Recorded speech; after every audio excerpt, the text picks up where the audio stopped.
The U.S. Secretary of State Antony has arrived in Jordan as he continues his diplomatic tour of the Middle East. It's Mr. Blinken's fourth trip to the Middle East since the Israel-Hamas war began, and it's increasingly tense in the region, with Hezbollah vowing response and punishment for the killing of a senior Hamas leader in Beirut.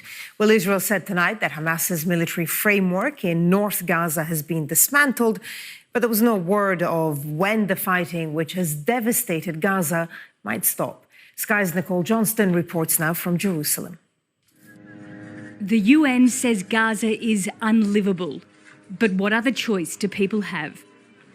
A blackened, abandoned school in Jabalia refugee camp, North Gaza.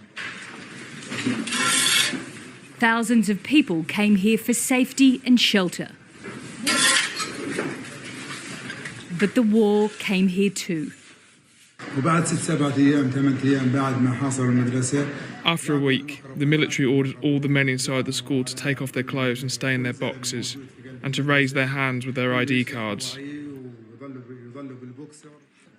The Gazans fear they'll never be allowed home, and fear they have no home left.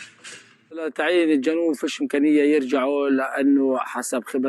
in the south can't go back to the north because the army is searching house by house and treat every Palestinian as their enemy.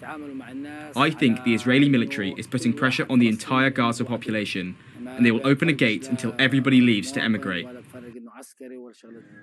So what will happen to Gaza? US Secretary of State Antony Blinken back in the Middle East to find out. First stop, Turkey. Blinken has three main goals: to pressure Israel to wind down this phase of the war and stop killing so many civilians, to find out what is Israel's plan for Gaza, and to urge the whole region to contain the conflict. A big part of the conversations we'll be having over the coming days with all of our allies and partners is looking at the steps that they can take, using the influence and ties that they have to do just that, to make sure that this conflict doesn't spread. But it's getting harder. Hezbollah says it fired 62 rockets into Israel, and Israel is hitting back.